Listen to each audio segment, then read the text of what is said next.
Thank you. No, no, no, no, no, no, no. Hold the applause. Hold the applause.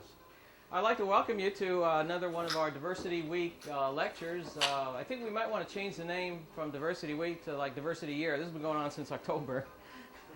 And we've had quite a few interesting presentations. The purpose of this is part of diversity training, which you normally don't get in your regular diversity training. And the purpose is to learn different cultures, because the more we understand other cultures, the more harmony we will have throughout the world. Don't I sound like Miss America speech there? Right? Okay. And especially with different cultures, like Russian cultures are quite different, as you will see. They are quite different from us, not just the language, and we're not just going to be getting into the language. So I'm going to get started.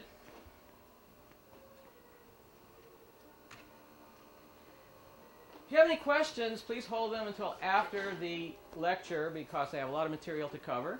And then at the end of the lecture, I could spend much more time entertaining your questions.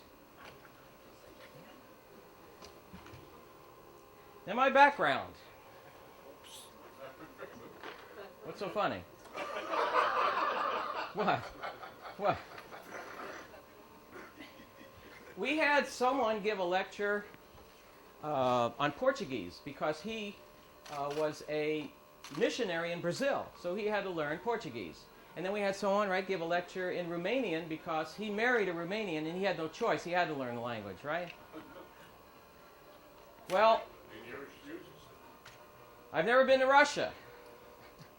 I've been waiting until the fall of communism, and then it'd be, like a little safer there, but now it's even worse because the mafia is running the country. So I should have gone when it was really safe. It's true. It's true. And I'm not married to a Russian. However, I studied Russian in college.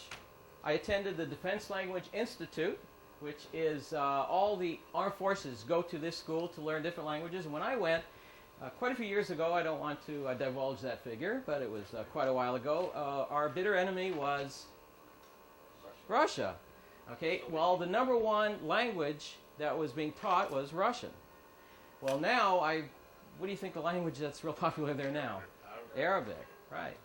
We already had an interesting, we actually had two. We also had an encore of the Arabic demonstration. I was a Russian interpreter in the U.S. Army. Make sure y'all get a pirozhok right over there. Please help yourself to a pirozhok. And I think maybe we might be able to get two of them each, because we don't have as many people as last time. There's some meetings going on right now, so maybe I'll have to do a second encore. I taught Russian to the U.S. Navy, so I've had a lot of experience with the Russian language. And I don't meet many Russians, or I haven't in the past, because you don't have that many Russians in this environment, in a secret environment. But now things have changed. Things have changed. As a matter of fact, for like 10 years, I only spoke Russian to one person. That was my tailor.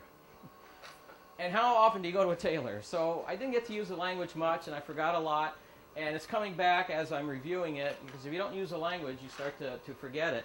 Eventually, my tailor died, so I got to find another Russian tailor. If anyone knows where there's a Russian tailor, let me know.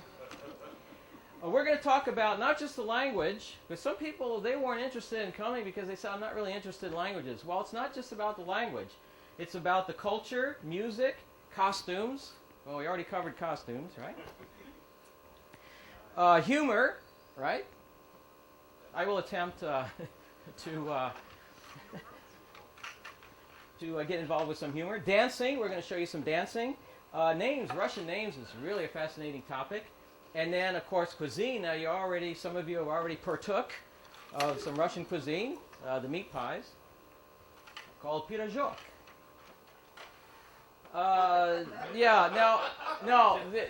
Corporate attorneys, you know what corporate attorneys are like. They found out about this presentation, and they required that I include this disclaimer. This legal notice is to advise you that at the end of this presentation, you will not be fluent in the Russian language. So they just made sure. No, because otherwise someone's going to sue me, because I took their lunch hour away from them, and they didn't walk away being able to speak the language. What comes to mind when you think of the country Russia? Don't all shout at once. Russians. Yeah, very good. That's brilliant. What do you think of? When you think of the country Russia, you think of Russians. Okay, very good. All right. I think I better move on. Does anyone here know any Russian? Oh, okay. Larry knows some Russian. He studied it way back, and Karandash. Это Karandash. Это Karandash, and that's all you know. Okay, I'm going to just to get into the mood of the Russian language, because a lot of you are not that familiar with it. You haven't heard it that much, or you probably haven't heard it at all. It's on the news a lot. A lot of times I love when Yeltsin or now Putin, when they're speaking, a lot of times they drown out the Russian, and they have the interpreter drown it out, and I can't really hear the Russian. It really makes me mad. But anyway, I'm going to tell you a joke in Russian just to get you in the mood, and not only that, I get to show off my Russian. Володя приходит из школы домой и говорит: сегодня наш учитель задал нам такой вопрос, что никто на него не мог ответить. Володя, ты что помнишь этот вопрос? Может быть, я могу на него ответить. Нет, мамочка, ты тоже не ответишь, потому что наш учитель спросил, кто вчера разбил окно в классе. Now, if you want to know what that joke translates at, it's right there. Okay, you got it. Now, well, if you didn't understand the Russian, that's your problem. Now, this is all on our website, so you can look at it later on. What do you call a person in a Moscow Walmart trying on new pants? Russian dressing. Okay. Yeah. Which languages are related to Russian? Anyone like to take a guess? Polish, right? Not Hungarian. Pardon? Not Hungarian. Sometimes people think Hungarian is a Slavic language. Hungarian is not. Well, let's see. Let's take a look. The Indo-European languages, it's a whole family, a large family of languages that are all related. And notice languages marked with a dagger are extinct. I mean, they couldn't have come up with a more appropriate symbol, a dagger. Okay? As you see, you have the Latin group, or also called the Romance languages. And of course, let's go back. You're familiar with Italian, Portuguese, and Spanish, and so forth. And then you have the Germanic languages, which has German and, let's see, where's German? High German, Dutch, Flemish, and so forth. And then you have the Celtic languages. And we are concerned with the Slavic languages, obviously, this afternoon. And there are 3 branches of the Slavic languages, and Russian is part of the East Slavic branch. Russian, Belarusian, and Ukrainian. We're going to get into the Cyrillic alphabet, and I'll talk about Serbian and Croatian being the same language but with different alphabets. To show you the different family of languages and how words are related, I'm going to take the word one. And we're going to look at the word one in the Latin languages or Romance languages. Well, you're all familiar with Spanish, uno, and French, what is it? You got to have a cold when you speak French. Is that right, Larry? Okay. It's all very similar in Latin. And then you have the Germanic languages. German is eins. You all heard that. Eins, zwei, drei, gesufa. Okay? And then all of the other Germanic languages are related. And we're mainly concerned with the Slavic languages. The word for one in Russian is один. And as you see in Ukrainian, Polish, Serbo-Croatian, it's all very similar. Where Russian is spoken? Well, we have a better map right there. Russia used to encompass more of this area. It used to have 15, or I should say 14 other republics that were united, not by their own choice, should I say, united with the Soviet Union, such as Kazakhstan and Mongolia and... No, okay, I'm just seeing if you're awake. No, not Mongolia. Turkestan, all the stands, Turkestan, Uzbekistan, and Kyrgyzstan, and so forth. These were all part of the former Soviet Union. Well, Russia, now that it is alone and not part of the Soviet Union, it's still quite large. Russia is the largest country, being twice the size of the U.S. or Canada. Now, when the Soviet Union, when we had the Soviet Union, or I should say, when they had the Soviet Union, it was really big, but it's still quite big. Over 100 nationalities reside in Russia, and it's named after Rus, an early Slavic tribe in the Black Sea region. And, you know, in the Black Sea region, they have a lot of Slav labor. Naturally, Russian is spoken in the Russian Federation and the 14 other countries which were the republics of the Soviet Union. And you're all familiar with them, Armenia, Azerbaijan, Estonia, and Georgia, and so forth. And it was also taught in other Warsaw Pact nations such as Bulgaria, Hungary, German Democratic Republic, Poland, and so forth. Native speaker. Ooh, look at that. Ooh. Native speakers. There are 160 million native speakers of Russian. These are people that's their primary language. Okay, but it gets even better because secondary speakers, Russian has 125 million. These are people that use Russian as a secondary language, such as people who live in the Ukraine. They speak Ukrainian, but they also use Russian, which is very similar. If you take the native and the secondary speakers and you lump them together, Russian is number 4 in the number of speakers in the world. 285 million. I bet you didn't know that. Yeah, okay. There's one guy who admitted it. He'll admit it. Didn't know it, okay? What about India? Hindu, how come it's such a small number? Number 6. 250 million is pretty close. Now Russian, look at this. Russian is really close to Spanish. I mean, that's really close, 320 million. But you notice, if you take the number of countries where Russian is spoken, 16 countries. I mean, it's quite a bit fewer than English and half as many as French, but it's still number 5. Now, the world's most influential languages, if you weigh different factors such as the primary speakers, the secondary speakers, the population, economic power, and so forth, Russian is number 4. Russian is number 4 in the most influential languages.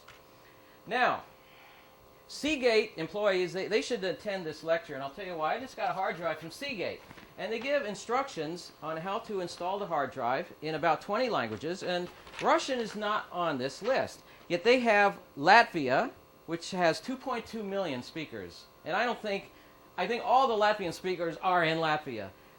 Lithuania, 3.5 million speakers, yet Russian has 285 million, and they didn't include it. Shame on them. Russian is a phonetic language, 99.9%. You know where I got that figure? That figure is PFA, plucked from air. Yeah, you heard that, plucked from air. Yeah, when you go to a meeting and you come up with a figure and they ask, where did you get that? Just say the figure is PFA. And then they ask, what's that? Plucked from air. Yeah. See what you're going to take away from this lecture here? Can you imagine studying Chinese? I studied Chinese, 60,000 characters. Arabic is written backwards. Is far out there? I don't see him out there. It's written backwards. I studied Arabic and I studied Chinese, and they are impossible. Russian is really easy compared to those. How about this language? You all know what that language is, if you haven't been to this lecture before. That, I don't even see a language there. I see circles, squigglies, curly cues. That is actually a language, and that's Burmese. Or now they call it Myanmar. The country has a new name, Myanmar.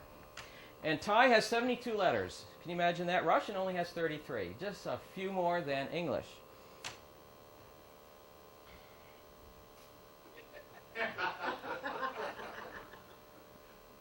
Okay. Russian is easy. We will start your fantastic journey into the Russian language with the Russian alphabet. Now you can notice there's a lot of Greek letters there, and we're going to get into that. I mean, you can see pi, right? And you can see rho, and what's that? Phi or phi, phi, phi, fo, fum, whatever. I don't know what it is.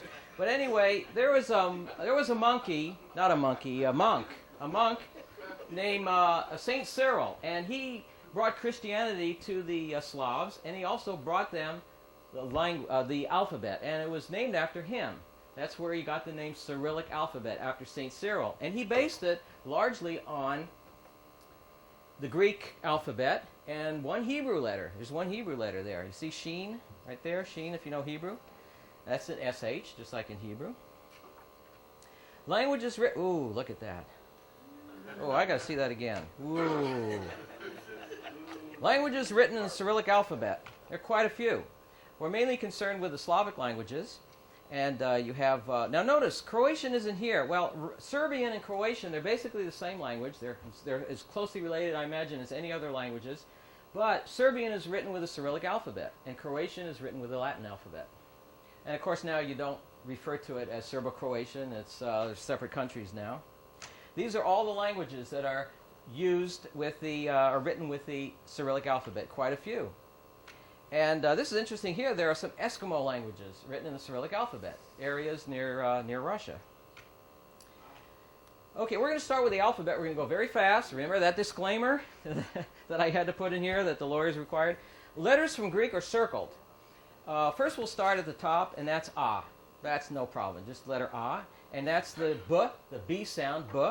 This is from Greek. This is the beta, but in Greek they say Vita. The name of the letter in Greek is really Vita, so it has a V sound. Well, that's why in Russian it also has a V sound. So when you see this B, it's really a V sound.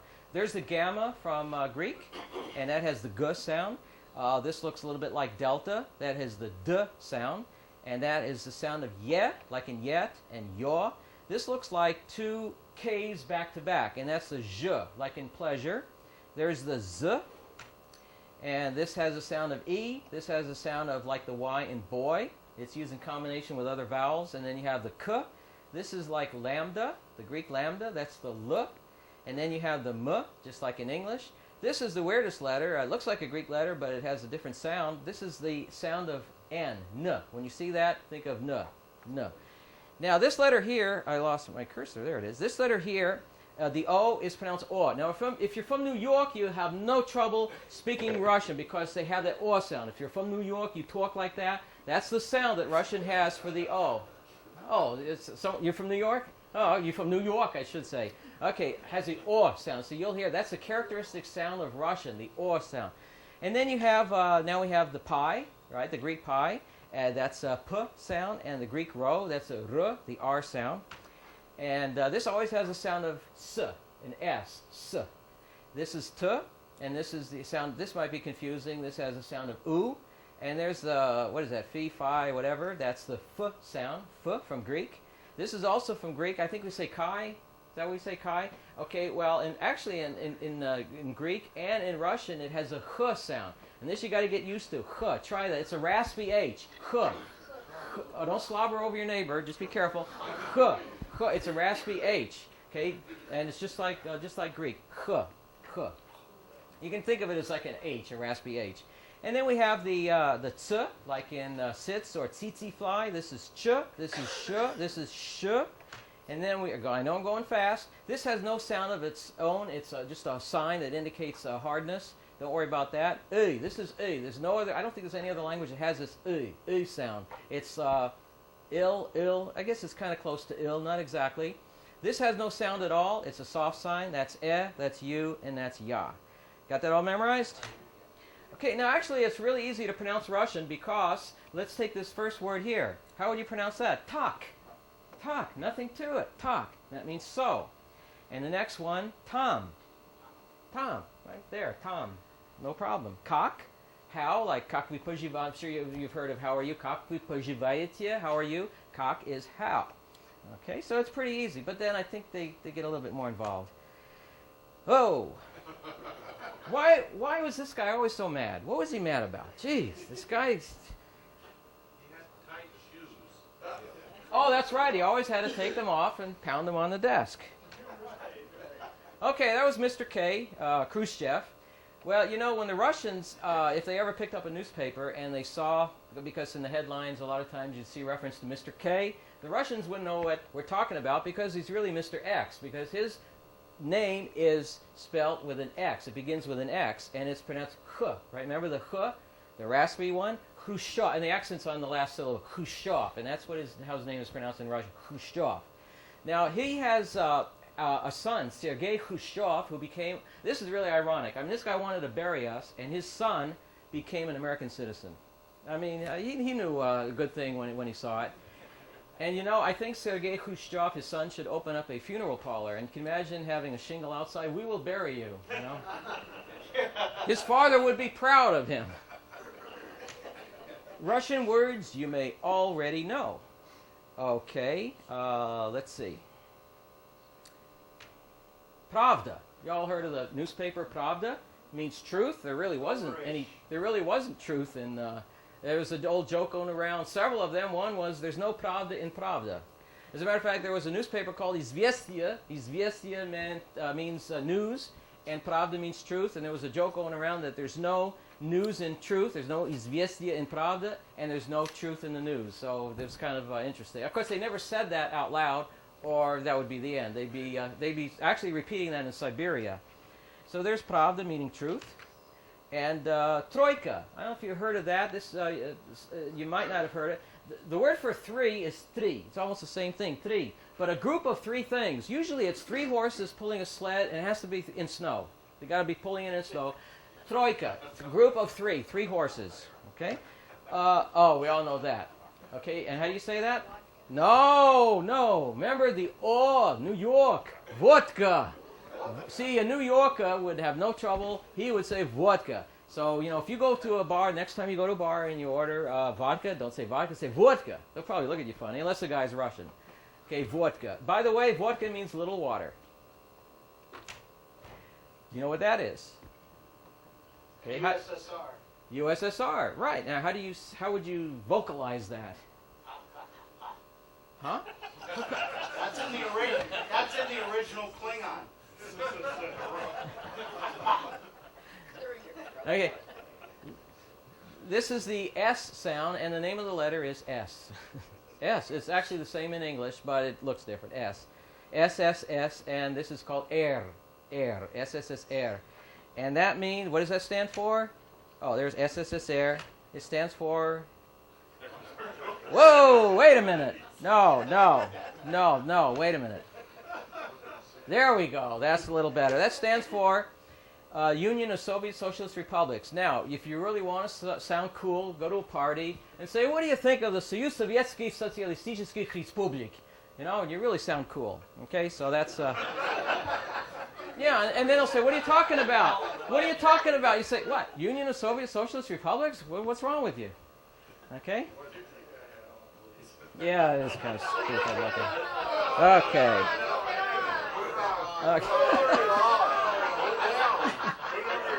Okay, now, Tavarish. I'm sure you heard Tavarish. No, it doesn't mean kittens. I meant the party. Tavarish. It's really hot in here. This is only supposed to be worn when it's cold. Okay, Tavarish is comrade, friend, party member, Communist Party member, Tavarish. Okay, now this is the most interesting. Sputnik. What does Sputnik mean? Well, that was their satellite. Oh, that's right. Make sure you take a pirojok if you haven't partook yet. There's a Russian meat pie called pirojok, or you can have some extras because we don't have as many people as last time.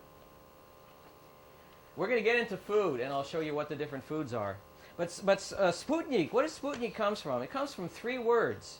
S, meaning with. Russian is interesting. They have words that consist of just one consonant. S is with. But what you do is you pronounce it with the following word. Puch. Puch means journey, and nik is a thing. So it's a thing that journeys with. And that's what a satellite is, Sputnik. Ruski. Well, you all know what Ruski means, and there is probably the most infamous Ruski of all, Stalin. We're going to get into Stalin a little bit later. Okay, this is interesting. This right here, this person, this is a grandmother. In Russian, grandmother is babushka. Babushka. The accent is on the first syllable, babushka. But someone decided to call this what a babushka wears, and they call it a babushka. Just means a scarf, babushka. But so you could say that the babushka is wearing a babushka.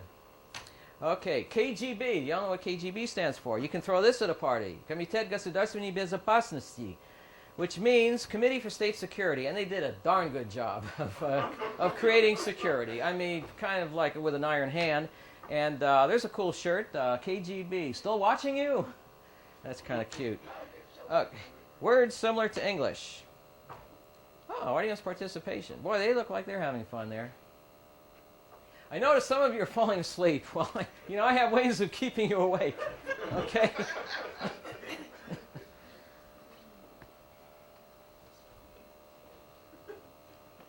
Words similar to English.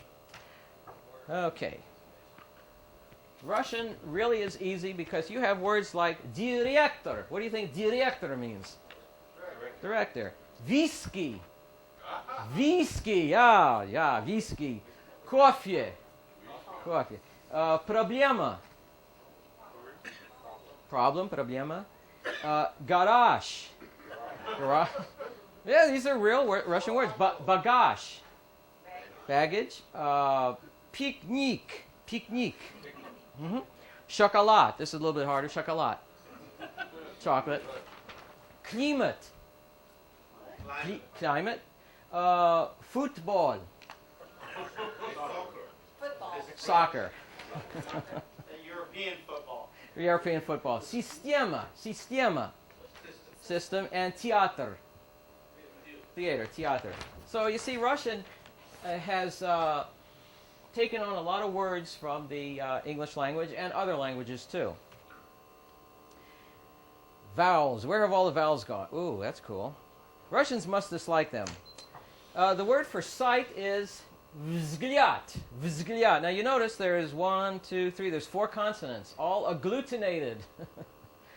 They love to do that. And Polish is even worse, right? Got to be worse. Actually, I did study Polish, and Polish is so much harder.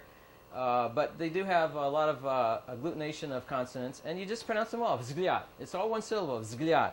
Like love at first sight. Vzгляд. Hello. Now, you all are probably familiar with здравствуйте. Now, we got to, at least if we walk away from here, being able to say one thing, it'll be worth all our effort. Okay, здравствуйте. Let's try здравствуйте. Now, okay, now it'll be a little easier if I show you that what they do is they get rid of that V there. They never pronounce the V. Even Russians realize that, I think there are too many consonants together. So they say, instead of здравствуйте, they say здравствуйте. But they even shorten it some more, and they get rid of some more letters, and they just say здрасте. Здрасте. So you'll hear either здравствуйте or здрасте. Okay. Numbers. I'm always fascinated with numbers. When I learn a language, I like to learn the numbers. They're kind of fascinating, and usually they're easy. They're not that long, especially 1 to 10. And I'll go through the numbers. The only one I think you'll be familiar with is 3. 3. That's almost the same thing. But you have 1, 2, 3, 4, 5, 6, 7, 8, 9, 10. That's 1 to 10. Okay. How do you say in Russian? Well, I'm not going to go over all of these, but you can look at them later. I'm sure you're familiar with yes being da, right? And yet, meaning no, yet, da and yet. There's hello, здравствуйте. I'm sure you've heard goodbye, до свидания, до свидания. Okay, and then other expressions, so you can look these up later. Russians are crazy about long words. For example, достопримечательности. Yeah, that's all one word. Достопримечательности, you know what that means? Sights. Sights becomes in Russian достопримечательности. Проволочные заграждения. This is an interesting one. Проволочные заграждения. When I learned Russian, I learned it in the Army. There you go. And we concentrated on military terminology. And to this day, after all these years, I have never forgotten how to say barbed wire. It doesn't come up in conversation too often. As a matter of fact, I went to a Russian restaurant, a true story, and the waiter came over, and I said, "Будьте осторожны, проволочные заграждения," meaning, be careful, there's barbed wire. And he looked at me and thought I was crazy. I don't know why. Okay, so barbed wire, just barbed wire, in Russian, проволочные заграждения. Now this is interesting. Университетский городок. You see the word university there. Well, university is almost the same thing. Universitetsky, and a lot of words end in ski. That's a sort of a signature ending for Russian words. Городок means little city. So a university, little city, is campus. So you got campus, and Russian, университетский городок. Okay, автобусная остановка. This is interesting. Bus stop. Where the heck is that? That's a bus stop somewhere. Siberia. Siberia. There you go. Автобус. Yeah, there wouldn't be bus stops in Siberia. Автобусная остановка. Жарить на сковороде. That means to fry. It doesn't mean to bash someone over the head with a frying pan. You know, it's amazing what images you get by searching on Google. I just searched for frying pan, and that's what I got. Okay, so in English, to fry. In Russian, жарить на сковороде. The most important and useful expression in the Russian language. Yeah. Expression, not word.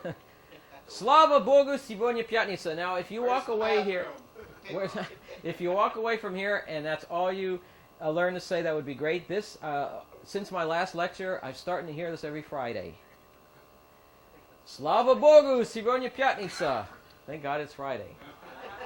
Okay, so this is a real good one to learn. Slava Bogu Sivonya Pyatnitsa. Okay, fascinating tidbits. There is no cow in Moscow. The word for Moscow in Russian is Moskva, so there's no cow in there. I don't know where we got Moscow. I don't know why. You know, it's amazing how we change the names of cities and countries. Why can't we just pronounce it as it is? What's wrong with Moskva? Is it that hard to say? Snowman. This is interesting. Snezhnaya Baba. Snezhnaya Baba doesn't really mean snowman. It's pretty close. It means snow woman.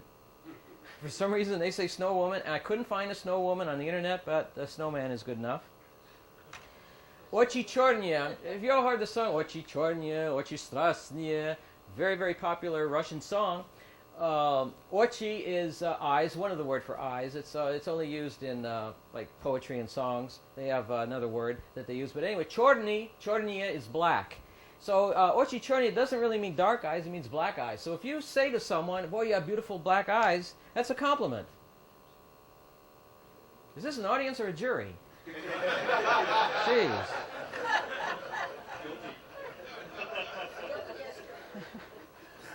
Spasiba. You've all heard spasiba, right?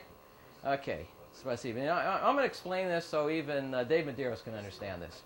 Okay, spasiba is thank you. But what it really means is save God. And the Russians, throughout the many years, the 70 years of Russian communism, they were all atheists, and at least they wanted people to believe they were. And every time they said thank you, they would say save God. Isn't that amazing? Spasi is save, and Bo is short for Boch, meaning God. Oh, God. Hey, don't laugh. That could be our next president of the United States.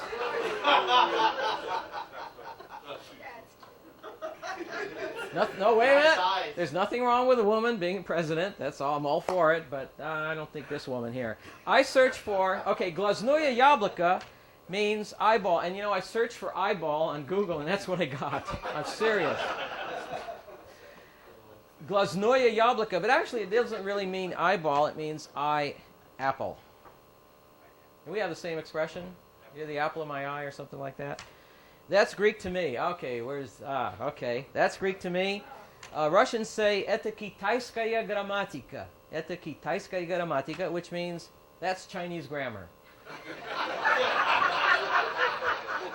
which is really stupid because Chinese grammar is the simplest grammar in the world. Their language is really screwed up with all the oh, I hope I didn't offend anyone. Oh, I should not say that because this is diversity training. Oh, God. Their language is quite different, and it's very hard to learn the different tones and the writing because they got thousands of characters. But the grammar, there's no grammar. There's no grammar in Chinese. But somehow they think that it's Chinese grammar. Monkey wrench. Okay, the Russians say French wrench. I don't know why. And French wrench is francuski ключ. Francuski ключ. Ключ means key. And we also say key, like an Allen wrench, an Allen key. Oh, this is the best. Okay, how many guys out there are henpecked? You know who you are. Okay. You know who you are. Okay. This is interesting because I have been involved with Russian for like 40 years, and I never knew how to say henpecked. I never really had a reason to know. But somehow I was reading Russian, and I came across the word bashmak. And I didn't know what that meant. I maybe knew a long time ago, so I looked it up in the dictionary. Bashmak means boot. And this dictionary gives you expressions that are used with the different words. So henpecked in Russian is быть под башмаком у жены, which means to be under the wife's boot. Now, I don't know which is worse, to be pecked by a wife or be under the wife's boot. Okay, so I thought that was... And let me tell you, I searched for henpecked, and that's what I got. Okay, now, why are people in Moscow always in a hurry? Well, they're all right. You already knew that one. Okay, yeah. Actually, I should quit while I'm ahead because this is downhill from now on. Did you ever wonder what animals sound like in Russia? In Russian, yeah. Or I should say in Russian. You never wondered. Okay, there is. Oh, wow, that's a police dog. Actually, that's German. Polizei. Well, that's a police dog. Now, how do dogs sound in this country? Bark. Bark? They don't say bark. Okay, in Russia, they the dogs go goff goff. Okay. I actually did a scientific study, and I rounded up a bunch of dogs, and I had them bark, and I came up. It is interesting. It is interesting. I think it's relevant. It occurred to me. How there is not H in Russian, and this is I am Galin. My original family name was Alt, and it became Galin. So the G is coming from an H. Right. There is no H in Russian. They have the H, the raspy H, but they don't have the regular H because hospital is Gospital. Hitler is Gietler. I shouldn't have brought up Hitler, but hey, that's the name. Gietler. So you'll see a lot of times where in English it's an H. It's a good thing you brought that up. It's a G in Russian. Okay, let's see. That's a cross between a rooster and a cow. Cock-a-doodle moo. You know, I never heard a rooster in this say cock-a-doodle-doo. Have you ever heard a rooster say cock-a-doodle-doo? Not really. Well, in Russia, they go kukuriku, kukuriku. I did a scientific study, and I tested. I did a blind study, double-blind study. Okay, now who's this guy here? No, well, yeah, that's how that guy sounds. But how does a general uneducated pig sound? Oink, right? Well, in Russia, they say kru-kru, kru-kru. And what does he say? Do you want me to get that crazy bird or something? Is that Tweety? Sylvester? Tweety cat, yeah, okay. They go choo-choo in Russia. And how does this animal sound in this country? Moo, right? Well, in Russia, they go mooski. Yeah. Grammar. The following is a very, very, very, very, very, very short and concise introduction into the extremely difficult and convoluted grammar of the Russian language. Okay. Well, one thinks it's one person. As long as one person thinks it's funny, that's good. Then I'm successful. Then I'm successful. Okay, now, I am a doctor. Well, there's no word for am and no word for Gosh, this language is easy. So if you want to say I am a doctor, you get rid of am and and you just say I doctor. And that's ya doctor. The word for I is ya, and doctor is the same thing, doctor. Now, it's very interesting. When you hear a Russian that is just learning English, he's not that familiar with it, and he will say I doctor, because he's mimicking his language, and because he would say I doctor. So I think that's kind of interesting. I have a book. У меня есть книга. You say, by me, there is a book. You don't say, I have a book. And there's no word for so you just say, by me, there is book. I am cold. Мне холодно. Мне холодно.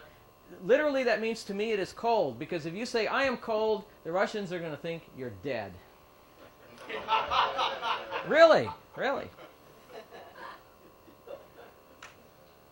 Endings, endings, and more endings. Okay, we're going to take the word table. Table is stool. Stool. But there are different endings that you put. How many of you studied Latin? That many? Okay. Or other languages. But Latin is a prime example of all the different endings, the cases of all the different nouns. Well, Russian has that too. And they have for... The word for table is stol, right? But if you want to say the word for near is u. So if you want to say near the table, you say u stola. So you have to put on an ending. If the word for toward is ku, remember the consonants are there's words in themselves. Toward is kus. You want to say toward the table, you say kustalu, kustalu. With is su, so with the table is stolon. And on is na, so on the table na stalye. And you also have the same for the plural. You can have stali, stalo, stalam, stalami, stalach. So, okay, there, singular and plural. So I don't want to scare anyone away from Russian, but after a while, these just become natural, just like learning any language. Now, make sure you have the emphasis on the right syllable. For example, you have ucha and ucha. Ucha means ear, and ucha means fish soup. It's a big difference. So if you go to a Russian restaurant... And you want to order ucha, and you say ucha, they're going to look at you funny because they're thinking that you want to order an ear. Okay, so you got to be careful.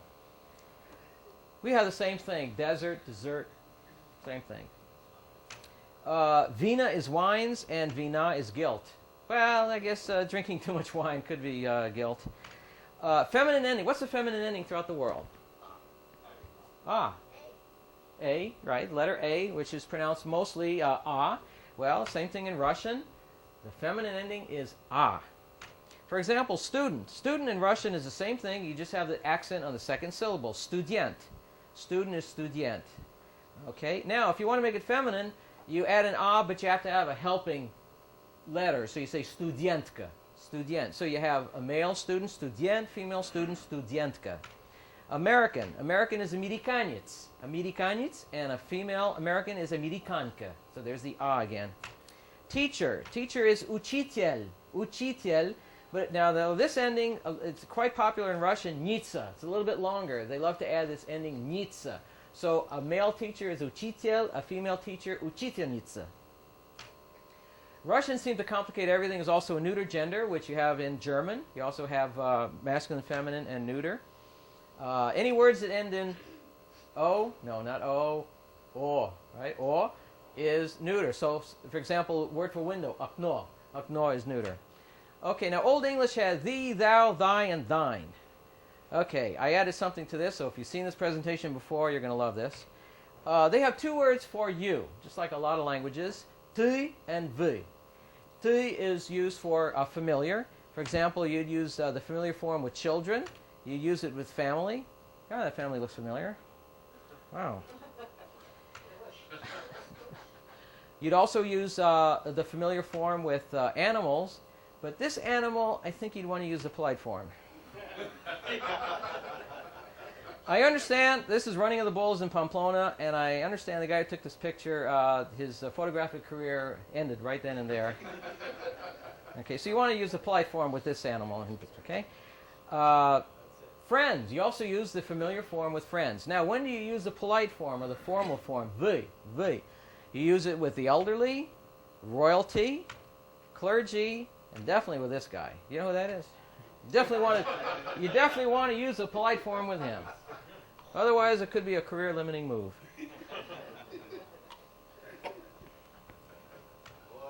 Some Russian words are imposters. They're wolves in sheep's clothing. This picture is cool. I don't know if that's, you never know what to believe with Photoshop, but that guy is really having a ball there. I've heard of leapfrog. He's playing leap sheep. Leap sheep. Okay. Now, rot.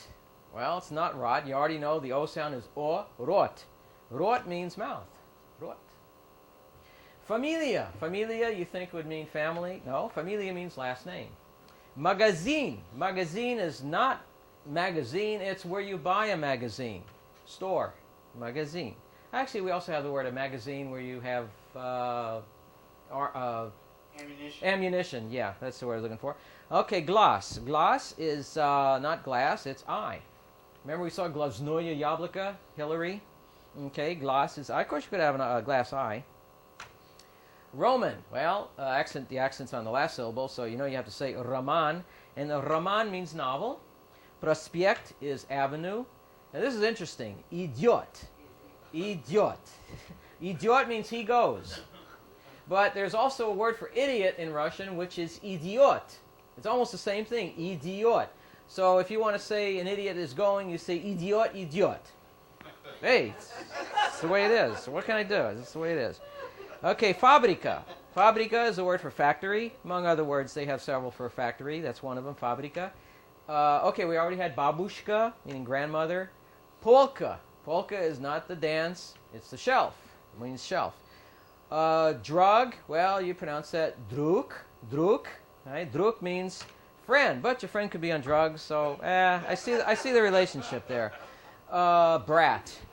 But it's really pronounced brat, and brat means brother, but your brother could be a brat.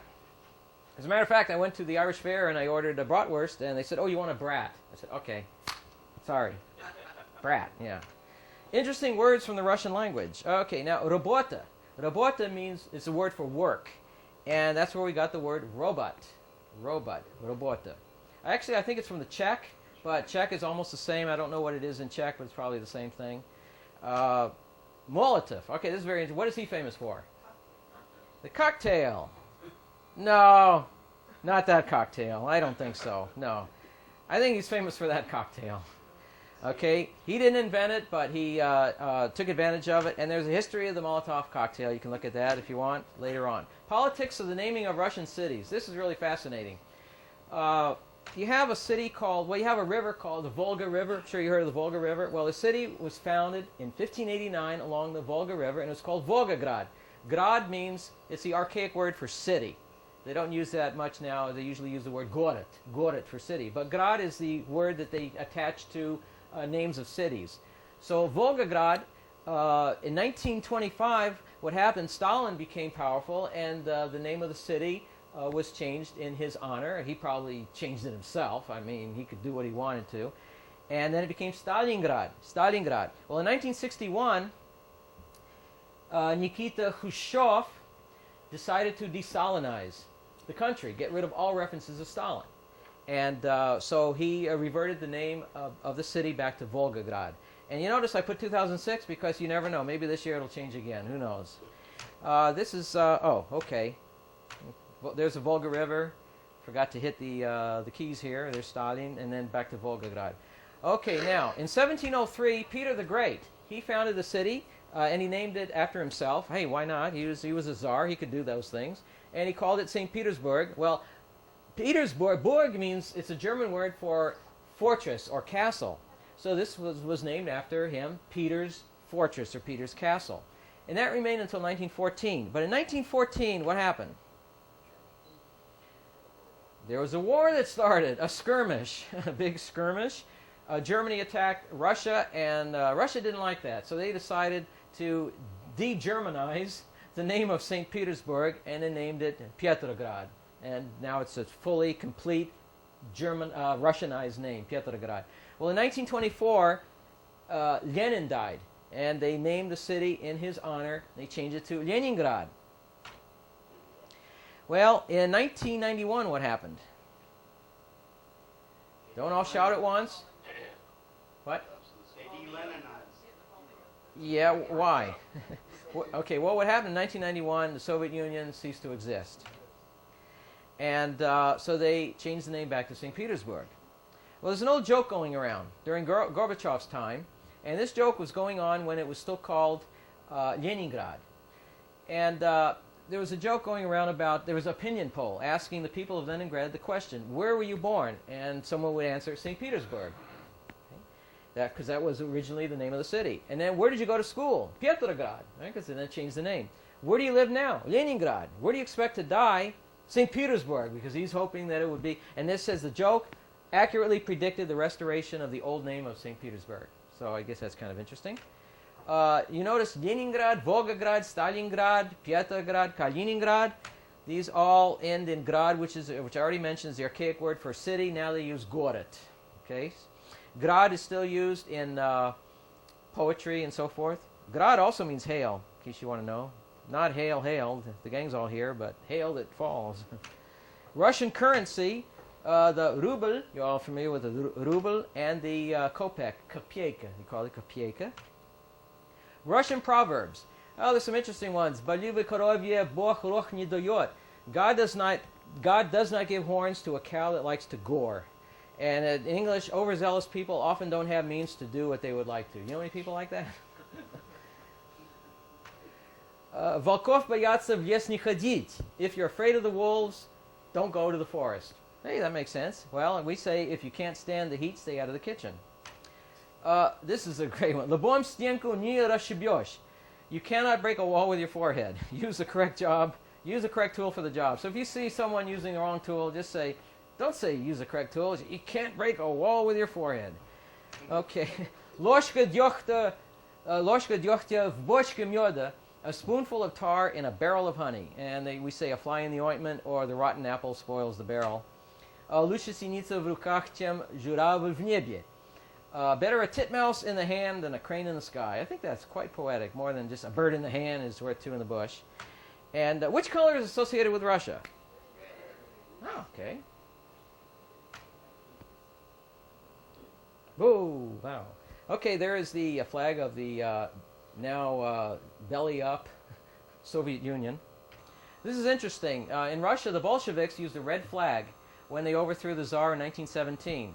Revolutionaries often have used red in their flags as a symbol of a need for urgent change and the association with stop. Right? Stop signs are in red. So revolutionaries like it because it says to those they are rising up against, stop, what you are doing is dangerous and we are willing to spill blood, which is also red, to stop it. So that's kind of interesting. And it's also, you've heard of Red China, same thing. Okay, and red is krasny, and it also means, it used to also mean beautiful, and it still does in Russia in certain examples, like if you want to say a beautiful summer, you say krasnye lето, which means literally a red summer. But the real word for red is for beautiful is krasivый, but it's almost the same, krasny. Now, how would you say the feminine? Krasnaya, right? Because the a sound, krasnaya. Okay, so what is that? That is red square, Krasnaya Ploshchad. Square is Ploshchad, and the red is Krasnaya. Now, what do you see in the Krasnaya Ploshchad? See a bunch of soldiers. Well, you see the Krasnaya Armia, Red Army, Krasnaya Armia. Okay?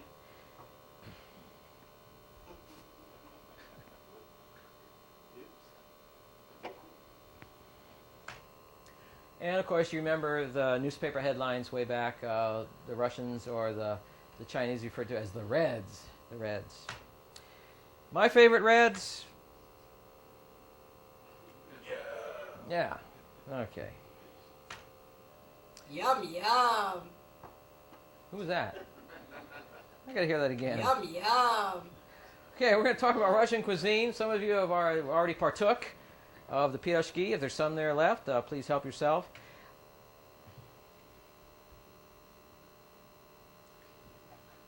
I thought it was funny. All right. Hey, I can't bat 1,000, you know. Okay, they have borscht. You all know about borscht. Cabbage soup. I make a mean borscht. That would have been messy bringing that here. I can't bring a big pot and everyone's get in line at the soup bowl, the soup line. Okay, this is also borscht. That's a rock band. Why are they always shouting? I don't know why. What's that all about? I don't know. Okay, they have pancakes called blini, which is just Russian pancakes. And there's the pirozhki. They're in all different shapes. Mine are in the shapes of torpedoes or something. That's pirozhki, and small meat or vegetable pies. And they also have pyalmeni. Pyalmeni is like ravioli, a variant of ravioli. And they also have kartoffel. That's the same in German, potato. Russians eat a lot of potatoes. And morozhenie. Morozhenie is ice cream.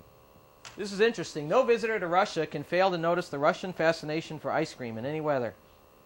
There, in temperatures as low as 20 degrees centigrade with streets buried deep in snow, and you can still see queues of Russians waiting for their favorite snack. Can you imagine that? Morozhenie. Morozhenie literally means frozen. That's all it means, frozen. Frozen what? Just frozen. What do you think that is? Piva. Okay, how do you say that? Vodka. Just give me the milk so I can make a white Russian, damn it. During the communist era, when vodka was not always available, many Russians resorted to drinking anything from perfume to antifreeze. Well, at least they smell good and they weren't cold. Hey, if it works, hey, why not? Za vaše zdarovye. Now, if you walk away from here, and this is all you can say, this is great, because you can go to a bar and you say, Za vaše zdarovye. Let's try that. Za vaše zdarovye. Okay, and that is a toast, right? Oh, wait a minute. No, not that toast. There, that toast. Okay, let's try it again. Za vaše zdarovye. That means literally for your health. For your health. Za vaše zdarovye.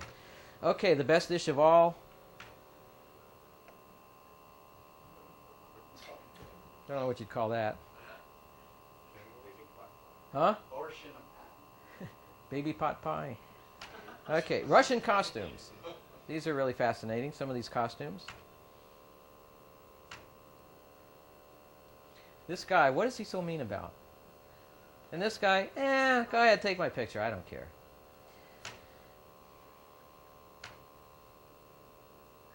Beautiful costumes. Isn't she cute? That's a costume, right? Oh, where'd that come from? Jeez, does that look familiar?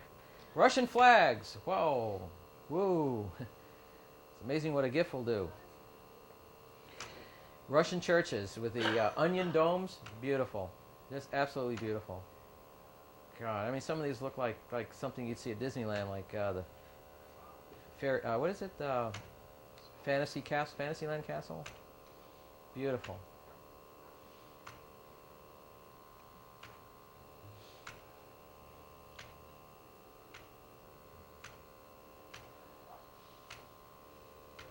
Russian dance. That's kind of cute. You don't want to be too close to a guy dancing Russian. Is that incredible?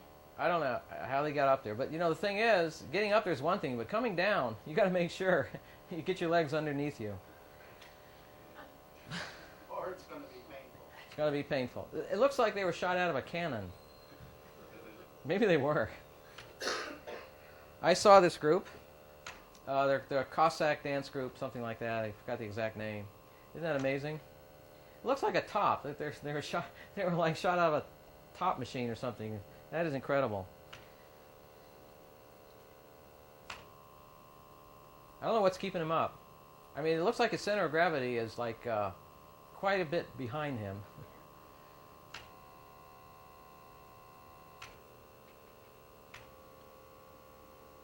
Okay, we're going to show Barinya Dance Ensemble. I included this in the presentation, but it's too small, and if I enlarge it, it's too pixelated. It's much easier to watch it with just direct. So we're going to watch this direct. Oh, I got to turn the sound up.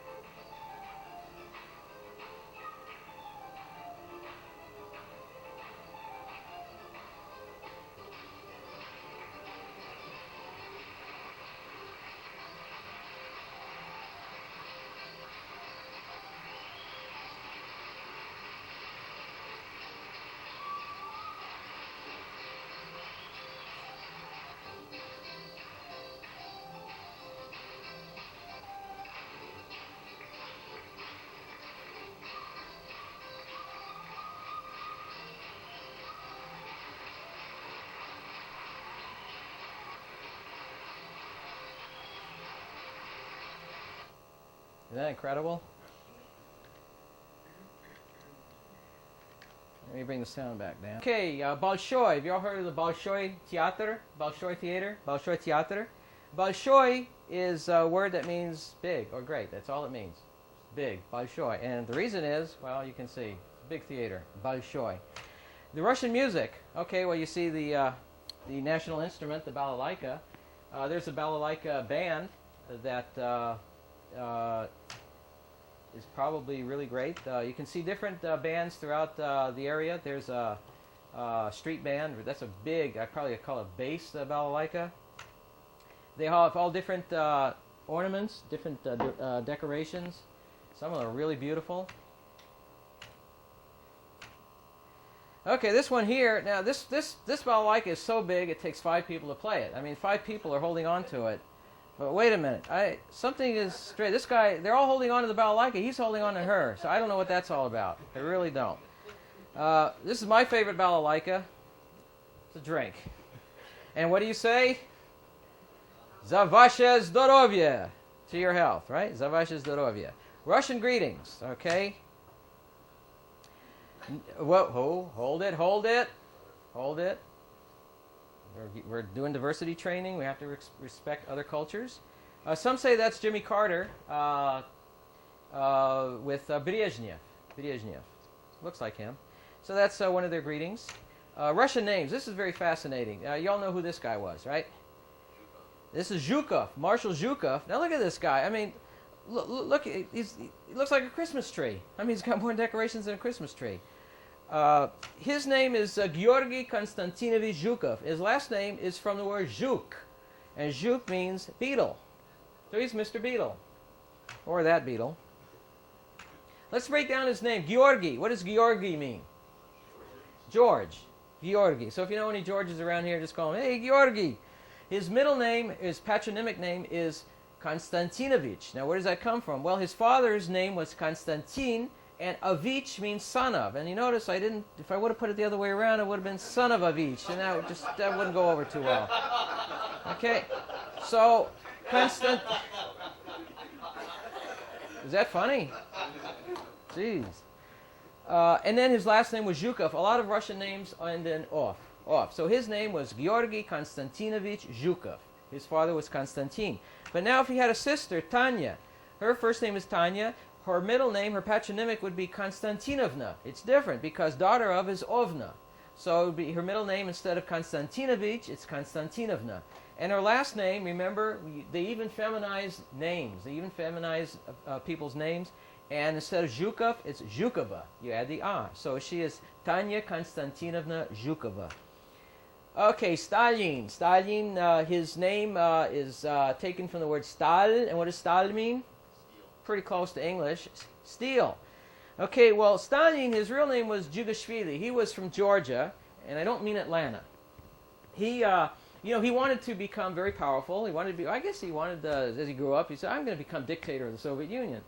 Well, with the name of Jugashvili, it doesn't work. But Stalin, with the name of Stalin, man, you can just conquer the world. Stalin. These guys were no dummies. Just like Molotov. Molotov, his name is from the word molet, which means, mallet, very close, hammer. That's the word for hammer, because we have the word mallet. Okay, well, it's from the word hammer. But his real name was Skryabin. Well, he couldn't have been very successful. He was foreign minister, I guess, of the Soviet Union. And he couldn't have been very successful with Skryabin. But Molotov, that's a strong name, Molotov. Nicknames. Well, Maria, her nickname is Masha. And Mikhail is Michael. His nickname would be Misha. Pavel is Paul. His nickname would be Pasha. Now, Alexander, that's Alexander, his nickname would be Sasha. Now, Alexander, also, if it's a woman, Alexandra. You all heard of Sasha Cohen, the skater. Okay, her real name is Alexandra, and she uses Sasha. Just like if it's a boy, it would be Alexander, also use Sasha. All the nicknames, it seems that they end in A. Can you imagine a couple introducing their children? I'd like you to meet Masha, Misha, Pasha, and Sasha. Russian humor. Well, needless to say, there's been humor throughout the whole thing. No, okay. Here are some cartoons from Russia. Я купил себе дом в центре города. And this means I bought myself a home in the center of town. We give this just before Christmas, my presentation. So we have Merry Christmas, с Рождеством Христовым, and с Новым годом for Happy New Year. Did I stoke your interest in the Russian language? Yes. Oh, wow, okay. You just saying that to be polite? I have a book here that is very good. It's a Complete Idiot's Guide, so it's just perfect for David Medeiros. Okay. I'm glad he laughed. Oh, I'm glad he's laughing. Or is he laughing on the outside and scheming on the inside? You meant the other meaning of idiot. Oh, that's right. Here he goes. Oh, that's right. Yeah, the Complete He Goes Guide. Right. This is a very good book, and